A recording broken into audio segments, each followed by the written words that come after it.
evolutionary psychology as a framework to see the world, to understand the world that you live in. If you have some sort of understanding of evolution and how it works, you can try to understand human behavior today from that standpoint.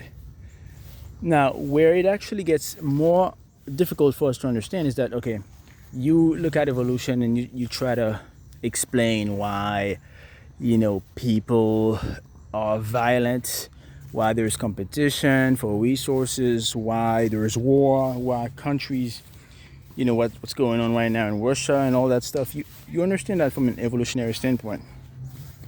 Where this topic gets more complex and more challenging is when you try to project into the future how our current behavior will affect us in the future. Okay, so if you think about consumption, endless consumption, if you think about the fact that people are spending more time online, if you think about fossil fuels, if you think about the way we're living on this planet, it's like, how is it going to affect us evolutionarily 10,000 years from now? Will humans even exist 10,000 years from now? Are we at a place where we're slowly modifying completely the human genome to the point where in 10,000 years we won't even look like the way we look today? Like, our genome will completely transform and we'll look completely different. That's the actual question to ask. And so my next goal, my next project is to try to understand the brain and to understand neural hacking, because the only way to truly change your perception and therefore your reality, your mindset, your happiness, your life, is actually by controlling your brain. It sounds very basic, but that's the only way you can do it. Let me give you an example. Let's say you said, let's say you could travel into the future and you traveled 500 years from now. And you're like, wow, I'm in the future. It's so exciting. It's so amazing.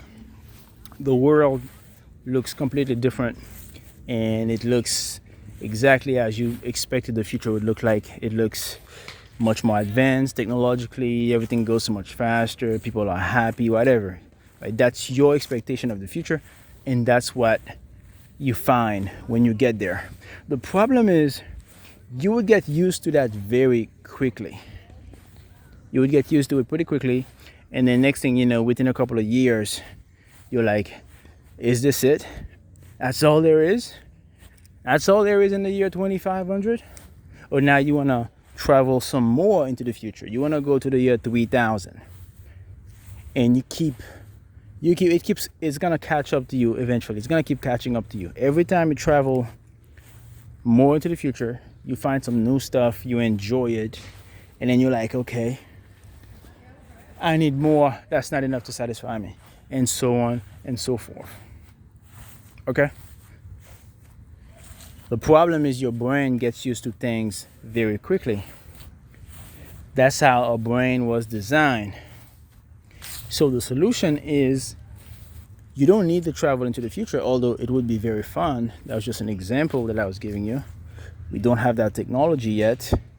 But in the meantime, what you can do is to understand your brain and to come up with ways to influence your own perception in a way that satisfies you, in a way that goes in that fits your lifestyle and exactly what you're trying to accomplish. And how do you do that? Well, it's many things that affect your perception of the world.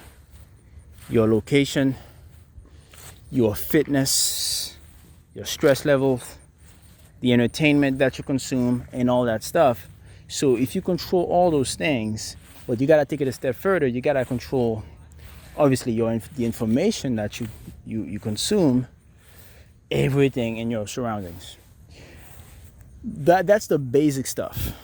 That's the basic stuff. You could choose your location, you could choose what you watch on TV and online. You can choose all that stuff. That's the basic stuff.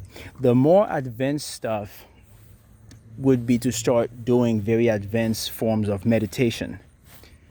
The more advanced stuff would be to do a long fast, like a 3 or 4 day fast. The more advanced stuff would be to go on these long walks where you're walking for like 3-4 hours at a time. The more advanced stuff would be to start different projects, or even companies and things like that. Travel to a new location, a new country, learn a new language. Those are the ways in which you actually control and change your brain in a way that works in your favor, right? So from an androcentric standpoint, something you could do is, for example, you travel to a country for the first time, a country where you have a lot of abundance, plenty of abundance, and then everything changes. The dichotomy completely changes. It's like the paradigm changes. It's not at all, the situation that you were used to. Now it's like you're the man, you're the guy. Remember what I said in my last video, there's levels to androcentrism. And now you find yourself in this environment and you're the man, okay? You are the guy, and all the abundance is flocking to you, and everybody's coming to you, and all the connies coming to you. Know what I'm saying? You are the guy at that point.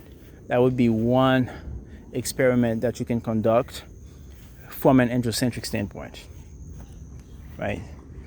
But again, evolutionary psychology, evolutionary biology, but there's one more thing, which is cognitive psychology, which is kind of different, because cognitive psychology is just studying the brain as it is. It's not necessarily studying psychology based on evolution or even based on biology, although there is some biology involved, but it's mainly how the brain retains information, how memory works, focus, attention, how the brain basically allows you to do all those things.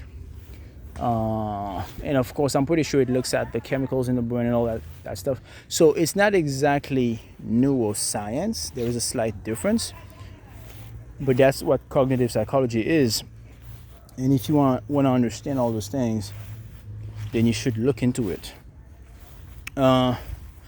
Again, this channel is gonna diversify, and I'm gonna try to teach guys more and more stuff, because it's time for me to start doing more experiments, because that's what's missing in the world. It's interesting experiments. That's what's missing in the androcentric world. It's guys are not doing enough experiments, and so they keep regurgitating the same information. And we need more content, but we need more content that's based on new experiments, not old information. You know what I mean? But yeah, I'm gonna keep studying and learning this shit so I could give you guys more content, for sure.